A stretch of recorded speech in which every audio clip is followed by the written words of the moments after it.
Is the prophecy in Ezekiel 37 about the stick of Joseph really speaking of the Book of Mormon? Or is it, as the critics say, just another sad attempt to legitimize a false book of Scripture? I'll let you be the judge on this episode of The Stick of Joseph.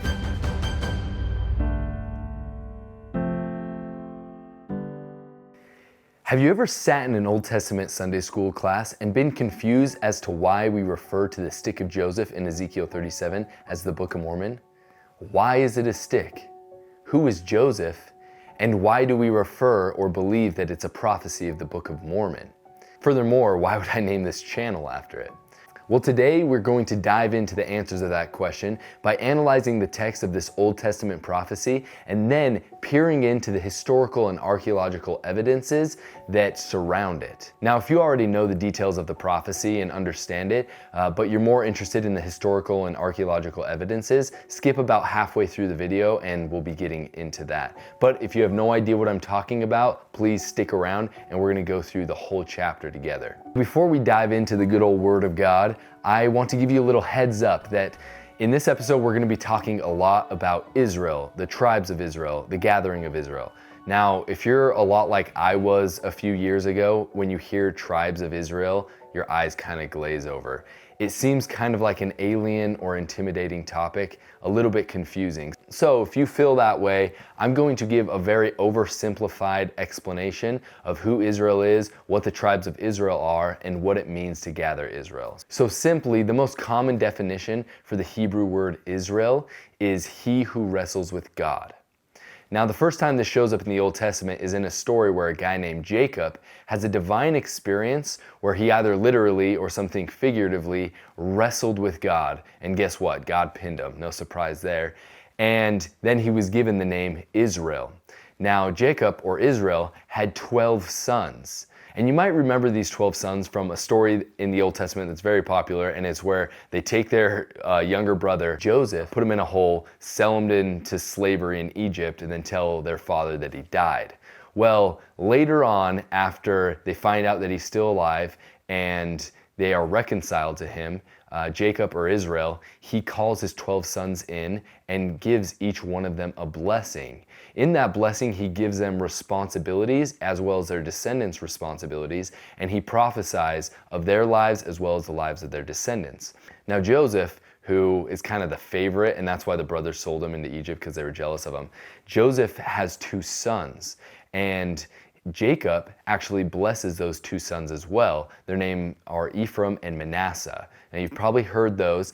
They're not tribes in and of themselves, like in the 12 tribes, but they fall under the house of Joseph, and their lineage is important because Jacob does let them know kind of their roles and the roles of their posterity as well. That is where the 12 tribes come from. Now, we believe that all the descendants of one of those 12 sons are members of that tribe. And so as Latter-day Saints, we actually believe that every single person is either a direct descendant, like a real blood descendant of one of those 12 tribes, or by reason of making covenants with God, they have been adopted spiritually as being members of one of those 12 tribes. So if I were to summarize in short what the 12 tribes of Israel are, they are comprised of people who have faith in God, make covenants with God, and are looking forward to the coming of the Messiah. And so when President Nelson talks about the gathering of Israel, as he does a lot, all that means is that we are looking for people who have faith in God, who want to make covenants with God, and are looking forward to the second coming of the Messiah. Okay, so I hope that kind of clears up any confusion that you may have had about the tribes of Israel and what Israel is. And I really love the definition, right? He who wrestles with God, because that's what we're all doing. We're all kind of wrestling with God. The natural man within us is always wrestling with God, and our hope is that we stick around and wrestle long enough so that God can pin us. And then we can be righteous, covenant-making people like Jacob. So with that, let's get into Ezekiel 37. This chapter kind of has 2 different sets of imagery. So the first half has one set of imagery, and it kind of explains the what and the why of the story. And the second half has a different set of imagery and explains the how of the story. So the first part's really important, even though that's not the stick of Joseph prophecy, because it allows you to have the full picture of the role the stick of Joseph and the stick of Judah play in the whole picture of the plan of salvation and in the last days. So we're just going to get into verse 1, and I'll just kind of explain it and we'll read it together. So verse 1, the hand of the Lord was upon me, this is Ezekiel speaking, and carried me out in the spirit of the Lord, and set me down in the midst of a valley which was full of bones, and caused me to pass by them round about. And behold, there were very many in the open valley, and lo, they were very dry. So this is kind of a freaky vision that he's having, right? So he sees this valley just filled with tons of dry bones. And as you could read in the next couple verses, God then tells Ezekiel to tell the bones that they shall live. And so Ezekiel tells the dry bones that they shall live, and all of a sudden the bones start coming together, the flesh and the sinews are restored, and the bones are turned into or resurrected into a mighty army. And then Ezekiel is told by the Lord what this means. And so that is in verse 11, Son of man, these bones are the whole house of Israel. Behold, they say our bones are dried, and our hope is lost. We are cut off for our parts. And so he tells them that this is Israel, the whole tribes of Israel. So people who wrestle with God. And in this, he shows that they're all scattered. And I believe that the imagery of the bones and that they're so dry and all that, that means that they are in a state of spiritual death or apostasy. And it says in there that their hope is lost. And so I think that this is telling of the apostasy that predates what we believe is the restoration. And so he gets into that, and in verse 14, God reassures Ezekiel that that's not the end of the story. So in verse 14, he says, I will put my spirit in you, and ye shall live, and I shall place you in your own land. Then shall ye know that I, the Lord, have spoken it, and performed it. Thus saith the Lord. And so we see the scattering and apostasy of Israel is replaced by a resurrection and restoration back to life. So these are the verses that precede the prophecy that we're going to talk about today, which is the stick of Joseph, about the stick of Joseph and the stick of Judah. And so as we read these next verses, keep in mind that these are setting up how that's actually going to happen, how they're going to go from dry bones, how Israel is going to go from a state of apostasy into a state of restoration and fullness, okay? And so we're going to start in verse 19, and it says, Thus saith the Lord God, Behold, I will take the stick of Joseph, which is in the hand of Ephraim, and the tribes of Israel his fellows, and will put them with him, even with the stick of Judah, and make them one stick, and they shall be one in mine hand. The Latter-day Saint interpretation of this is that the stick of Judah is the Bible. The reason for that is because Judah, who is one of the tribes of Israel, he inherited the land, which is kind of Jerusalem, that big area. So Judah and the descendants of Judah actually are the authors who comprise most of the Old and New Testament. And the Old and New Testament has kind of been preserved in the land of Judah. So that's why we believe that is the stick of Judah. Well, when it comes to the stick of Joseph, we believe that is the Book of Mormon. And that's because Lehi, and we learn this in the Book of Mormon, was a descendant of Manasseh. So he came from the line of Joseph, the tribe of Joseph. And so that is how we understand it. We're going to get into more why we believe that. But first I want to reread this verse with that interpretation. So with this interpretation, you could read those verses like, Behold, I will take the Book of Mormon, which is in the hand of Ephraim, and the tribes of Israel his fellows, and will put them with him, even with the Bible, and make them one book, and they shall be one in mine hand. One of the interesting things that I want to point out is that it says in these verses that the stick of Joseph, or the Book of Mormon, will end up in the hand of Ephraim. Why is that? How does that happen? So like I said earlier, Manasseh is one of the sons of Joseph, and Lehi comes from that tribe. And so we see that the Book of Mormon was not only written but preserved under the house of Joseph through the line of Manasseh, right? But somehow it's going to end up in the hands of Ephraim. Ephraim is Joseph's other son. Well, how do we know this? It is believed that after Israel was scattered in 700 BC, that the tribe of Ephraim went really far north. Now, how far north? As far north as the Anglo-Saxons. Well, who are the Anglo-Saxons? They are the people who precede the English. The land of the Anglo-Saxons is now modern-day England. So the belief is that the blood of Ephraim actually resides in the English people, which is really cool. And there's actually a lot of corroborating evidence to support this hypothesis. One of the best places to check it out, because we're not going to go deep into it here, I'll probably do an episode on it later because it deserves an episode in and of itself. But if you're interested in it, get The Pilgrim Hypothesis by Tim Ballard. He expertly reviews and explains the evidences that support this hypothesis, and it's really, really cool. There's actually a ton.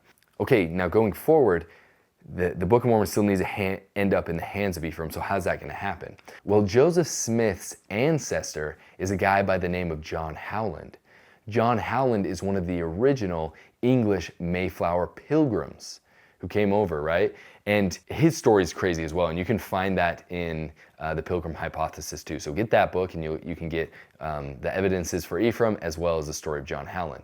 Well, that means that Joseph Smith has the blood of Ephraim in him through John Howland, who hails from England. As you can see, Joseph Smith getting the Book of Mormon and the golden plates translating them, that fulfills that part of the prophecy that the stick of Joseph will end up in the hands of Ephraim. So it's really, really cool. But why is this even significant? We can find out because of what happens next in this chapter. So after the Book of Mormon and the Bible are bound together and become one, essentially one testament of Jesus Christ, then we read in verse 21, "Thus saith the Lord God, Behold, I will take the children of Israel from among the heathen, whither they be gone, and will gather them on every side, and bring them into their own land. And I will make them one nation in the land upon the mountains of Israel, and one king shall be king to them all." And so you see the gathering of the children of Israel, which another way of saying children of Israel is the people who wrestle with God. So people who, remember, have faith in God, want to make covenants with God, and are looking forward to the second coming of the Messiah, right? And so that is what the binding of the Bible and Book of Mormon together does. It ushers in the gathering of Israel. But it gets even better, because after Israel is starting to be gathered, he says in verse 26, "Moreover, I will make a covenant of peace with them. It shall be an everlasting covenant with them. And I will place them and multiply them, and will set my sanctuary in the midst of them forevermore. My tabernacle also shall be with them. Yea, I will be their God, and they shall be my people." And so you see that the Book of Mormon coming forth and being bound with the Bible sets forth the gathering of Israel, which then makes an everlasting covenant be given from God to those who are gathered, and God's tabernacles or temples will dwell in the midst of them. Isn't that amazing? That the Book of Mormon sets off a chain of events that leads to an everlasting covenant being made in God's temples. But despite all of this, there are obviously going to be critics. And those outside of our faith don't believe that these verses have to do with the coming forth of the Book of Mormon or the latter-day gathering of Israel and the coming forth of temples. And they actually have one good point. And we're going to kind of go through that. And that point is that the use of the word stick in these verses and having them be interpreted for book or scroll is not found anywhere else in the Bible before or after these verses. And they're right. It's true. But it's when you get into the historical and archaeological evidences and context that you understand that the unique use of the word stick to denote a collection of writing is actually warranted. So in order to answer this critique properly, we have to understand the surrounding history and context. So first, let's start with who is Ezekiel. This is one of my favorite parts of this whole story and prophecy, is that Ezekiel is actually a contemporary. So he lived in the same place and time as Lehi did. Now, we don't know whether or not Lehi and Ezekiel knew each other, but we do know that they both concerned themselves with the destruction of Jerusalem and the wickedness of their people, and they were both faithful and prophesied. They were kind of known as prophets. The other thing is that according to the Encyclopedia Britannica, before the first surrender of Jerusalem, Ezekiel was a functioning priest, probably attached to the Jerusalem temple staff. So Lehi, who was a faithful Jew and would have went to the temple as often as Jews go to the temple, he would have crossed paths with Ezekiel. We don't know whether or not that happened, but we can surmise that that is a possibility, which makes this prophecy even cooler because Lehi is going to be the one who's going to kick off fulfilling it, right? We also know that Ezekiel was among those deported in 597 BC to Babylonia. Okay, why was Ezekiel deported? Well, there's a really complicated history, but you actually get a piece of it in the Book of Mormon, because the Book of Mormon starts, and it's in verse 4 in 1 Nephi. It says that the Book of Mormon starts in the commencement of the first year of the reign of Zedekiah, king of Judah.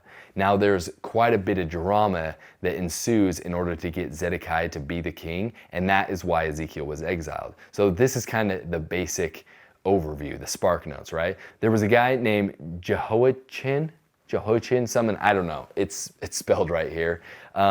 He was the king. And then what happens is that Babylon surrounds and sieges Jerusalem. And Jehoiachin, he peacefully surrenders, okay? Well, once Babylon gets in there, they obviously dethrone the king and they exile him as well as a couple thousand other prominent Jews, and they exile them to Babylon. So Ezekiel would have been in that group. Okay, so then the Babylonians appoint a new guy. His name is Mattaniah. He was actually the uncle of the previous king. And once Mattaniah swears allegiance to the Babylonians, he is given a new name, which the name is Zedekiah, and then he is given the throne. Okay? Now, Zedekiah, he eventually tries to overthrow the Babylonians, and that's what ends up in the destruction of Jerusalem that, Lehi prophesied of, as well as Ezekiel. So with that context, let's get back to the criticism that the word stick that is translated here is not used anywhere else to denote a collection of writing. Okay, so the Hebrew word that is used here, that is translated as stick, is pronounced eitz. The transliteration is ets. Now, you look at the most common definitions, it actually includes tree, wood, timber, stalk, or plank. Stick is actually among the least common translations. Yet, none of these definitions denote book or scroll either, so the critics are still right. But one thing they are wrong about is they don't put Ezekiel in that context that we already laid out, that historical context. Because Ezekiel is the only prophet who wrote and prophesied under the thumb of Babylonian tyranny the way that he did. And these details found in the historical context are very important, especially when you look at the next piece of evidence that I'm going to show you that is going to prove that the word that was used, the Hebrew word eitz, is the exact word that should have been used to denote the coming forth of the Book of Mormon and the Bible. Okay, so this is super interesting and exciting. Follow along with me, kind of bounce around a little bit, okay? So in an article I found on Book of Mormon Online, which is an awesome resource, check it out if you don't know what it is, has some really cool stuff on there. So in 1948, a man by the name of San Nicolo was reading these Babylonian cuneiform tablets, right? And in it, he was reading about these planks of wood that were filled with wax. And it reminded him of the Greek and Roman tradition of getting a plank of wood, filling it with wax, and then using like a brass stylus to write into it. And you could write notes in this way, take them later and transcribe them in more of a permanent way, and then you could actually erase those notes by the other end of the stylus. You can just push down on the wax and it would erase it, and you could write again. So these wax writing boards were actually very common in Greek and Roman times. And so then he posited, well, maybe these writing boards also existed in the time of the Babylonians in that place. Well, just 5 years later, an archaeologist by the name of Max Malawan discovered a set of 16 hinged wax writing boards in Assyria, which is where Babylon existed, right? And so they look strikingly like the Greek and Roman writing boards. Now that they had this tangible evidence of writing boards in ancient Babylonia, they started to look into Assyrian palaces, and they saw inscriptions on the walls of people with these writing boards with them, which just shows that this was a common way of writing for scribes. And Ezekiel was a scribe. And so it's very likely that Ezekiel would have used this exact same method of writing and keeping notes that was found in that time in that area. Now you can find pictures of these boards on the Met Museum website as well as an associated article. And in that article it says that they were recovered from a well in the northwest palace of Nimrod, where they had likely been thrown during the sack of the palace in 612 BC, which means they predated when Ezekiel was there. Okay, so we know that they were there and they existed before then. So these two large flat pieces of ivory were used as writing boards. Now the ones that were found were not wood. However, the associated article from the museum states, although most texts known from the ancient Near East were written on clay tablets, ivory or wooden writing boards with wax surfaces may have been more common than the limited archaeological finds would suggest. And so obviously wood doesn't preserve in the same way that ivory does over thousands of years, but they do know that they did use wooden writing boards as well. Furthermore, it is likely that a captive Jew in Babylon wouldn't have got the bougie, ivory writing boards, but would have had the more common wooden writing boards. And if you remember, the more common definitions for the Hebrew word eitz is wood or plank. So you could have just as easily said, take the plank of Joseph and bind it with a plank of Judah, which is exactly what these wooden writing boards would have looked like, right? They'd have a hinge in the middle, and you'd have Judah on one side, Joseph on the other, and put them together, and it's kind of like a triple combination, like a really old triple combination made out of wood. And so you can see that the singularly unique language that is found in these verses about the stick of Joseph makes sense only when you dive into the singularly unique historical and archaeological context of the prophecies. And that's the importance of this channel. We're not going to be trying to convince anyone to believe in the Book of Mormon or in the Bible, but what we're going to do is get rid of the excuse that there is no historical or archaeological evidence to support the claims of the Church of Jesus Christ of Latter-day Saints, or support that the Book of Mormon really is a historical and true record. And so please stick with me. If you're interested in this, I'm going to put out more and more videos, and together we're going to go through the whole Book of Mormon. And it's going to take a long time because there is so much historical and archaeological evidence that back the Book of Mormon. It's going to blow your mind, and I'm excited to learn, and I hope you're excited to learn. So like and subscribe, and until next episode, stay curious and hungry.